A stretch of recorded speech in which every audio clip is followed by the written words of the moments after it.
Matthew and Brenda had been together for 7 years, 4 of which they had been married. Before the relationship, Matthew had taken out a mortgage on a nice house in a good part of town with a family in mind. He had always been in a serious relationship, and he wasn't interested in other relationships. It was to this house that he invited Brenda. Both spouses worked. The husband had a standard 5-day week in the office, and the wife worked a shift schedule in a beauty salon. One day on a shared day off, the couple was about to go to the park for a walk when Brenda was standing fully prepared in the hallway. A call came in on Matthew's cell phone. Looking at the screen, Matthew apologized and retreated to another room to talk.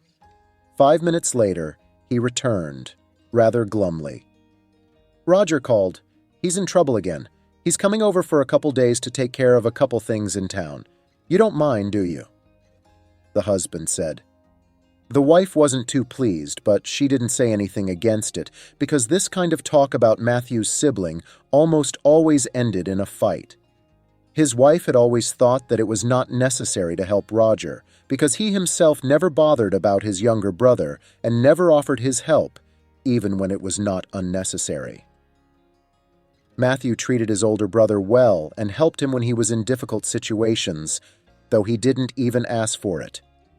But Roger didn't feel any reciprocity from him. The fact that Roger was a foster child in their family.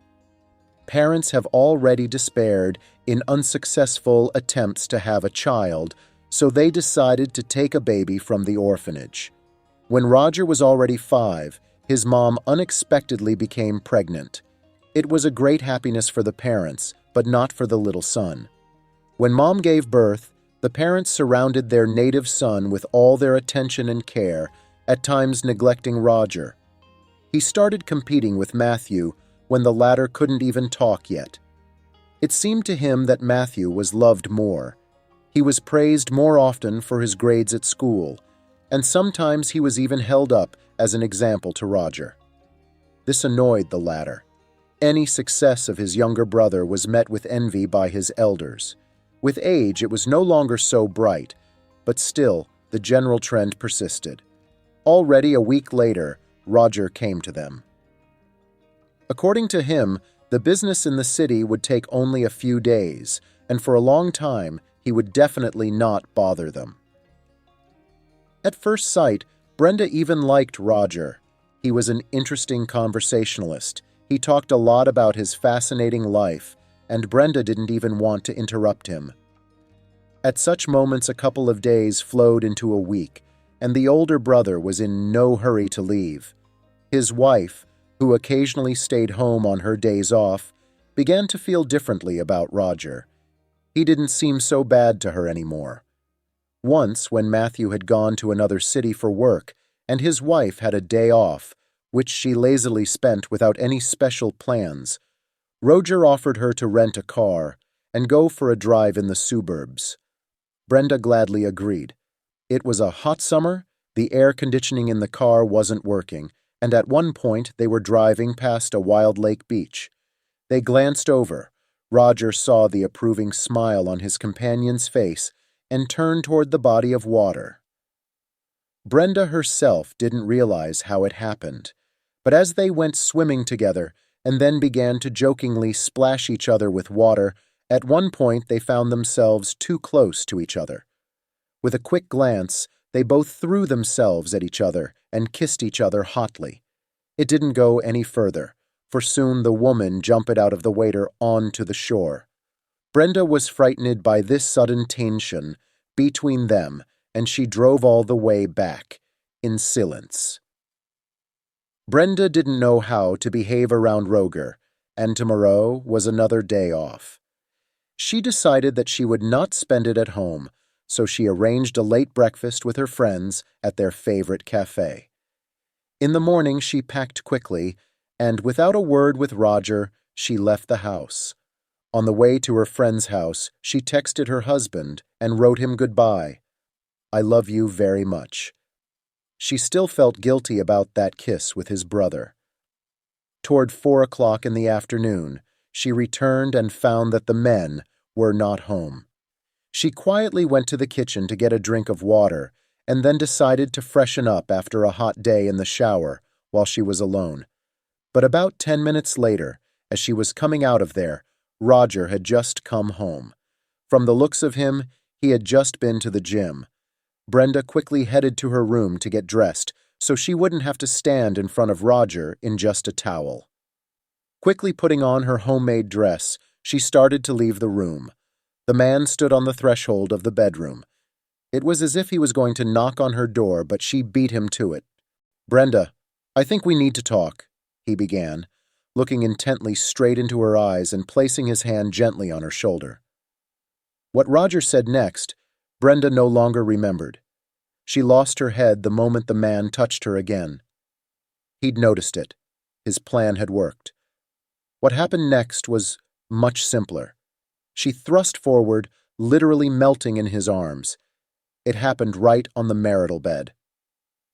They cuddled and talked for a long time. Brenda strenuously suppressed the feelings of shame and guilt in front of her husband, which covered her during the first moments of silence. It had taken its toll. She had managed to relax.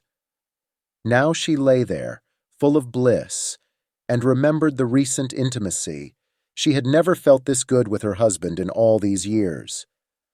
"Are you going to tell Matthew about this?" Roger interrupted the silence. Brenda snapped out of her thoughts and frowned. "Does he have to know about us?"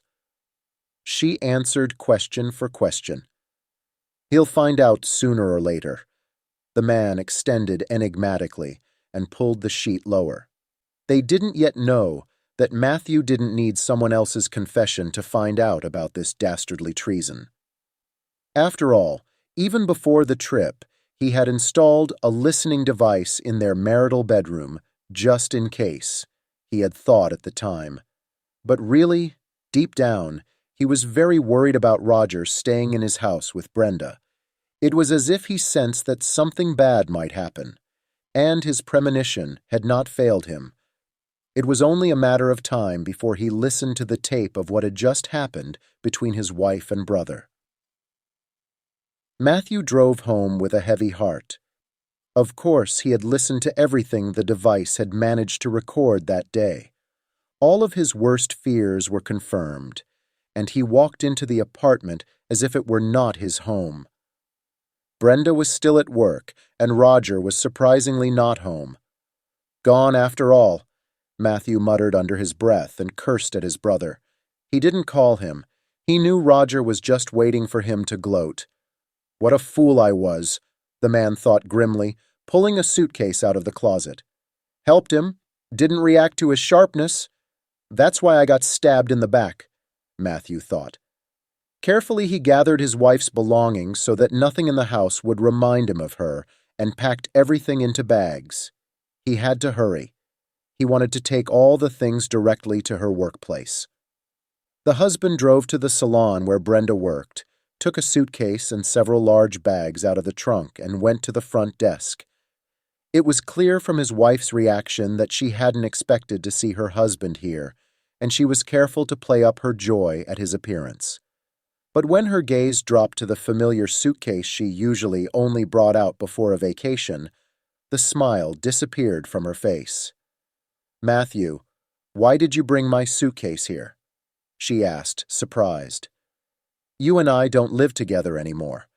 I'll be filing for divorce soon, so you can go on screwing around left and right," Matthew answered as loudly as possible, so that the people in the salon could hear it. Brenda looked at her husband dumbfounded, grabbed him under the elbow, and tried to pull him closer to the exit. "What are you talking about?" she hissed. "Let's not have any of this nonsense. I have a tape of what you were doing in there," Matthew said seriously. "So I won't see you at my house again," he added and headed for the exit. It came to Brenda that there was no point in hiding her head in the sand or denying it. And that last sentence offended her so much that she said out of revenge, "You know, at least Roger's a god in bed, not like you. You don't have to pretend with him." Matthew didn't even turn around at those words, which made the woman even angrier. "I'll go to him. He's better at everything than you are, you talentless bastard," she shouted. "Try if you can find him now," the man replied calmly and got into his car. Unlike Brenda, Matthew knew his brother well, for they had grown up together. Usually, when Roger did something bad, he would disappear and no one would be able to find him for a long time. When he was a kid, of Corsay, everything was solved much faster. Usually he was hiding at one of his friends' houses, but now the situation was different. He lived in another city and was independent enough to not have to answer to anyone about where he was. That's how it worked out. Brenda had called him to no avail to let him know that Matthew was now no longer an obstacle to their relationship and that she wanted to continue their passionate connection. At some point, she realized that she was just another attempt by a hurt boy to jab his little brother in the face. The realization of this, the difficult divorce and the need to find a place to live and a new partner again, was driving the woman to despair. But there was no turning back. She should have thought earlier about the consequences of her actions and where they might lead. That's the story. Leave your opinion in the comments. Subscribe to the channel. Thank you.